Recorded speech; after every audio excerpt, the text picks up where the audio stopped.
अस्सलामुअलैकुम वरहमतुल्लाहि वबरकातुहू। दुनिया भर की तरह पाकिस्तान में भी यौम आदमी मज़दूर मनाया गया, लेकिन क्या मज़दूर को उसके कानूनी हक़ मिलते हैं या मिल रहे हैं या मिलेंगे, यह भी अपनी जगह एक सवाल है। मज़दूरों के हकूक़ के हवाले से इदारे तो मौजूद हैं, लेकिन वो महज रस्मी मालूम होते हैं। जैसे कि कानूनी मामलात के लिए लेबर कोर्ट भी मौजूद है, लेकिन उसका ऐसा वर्क नज़र नहीं आता जिससे मज़दूरों के हकूक़ का तहफ़्फ़ुज़ मिल सके।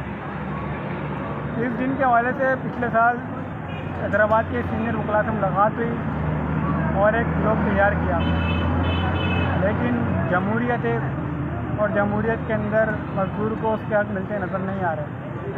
इस सिलसिले के अंदर सीनियर एडवोकेट जो कि लेबर कोर्ट से ताल्लुक़ रखता उनका, उनसे मुलाकात हुई हो कैमरा, तो वो उसने लग गई और कह रही दोस्त तो मौजूद हैं लेकिन अमल दरामद कौन करवाए।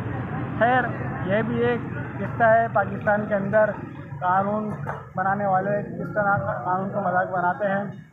उम्मीद है कि मज़दूर के मसाइल इसी सदी के अंदर हल हो जाएं, जो कि अल्लाह बेहतर जानता है कब होंगे, लेकिन जमहूरियत के अंदर जमहूर के नुमाइंदे इसको हल करते नज़र नहीं आ रहे। अस्सलाम वालेकुम।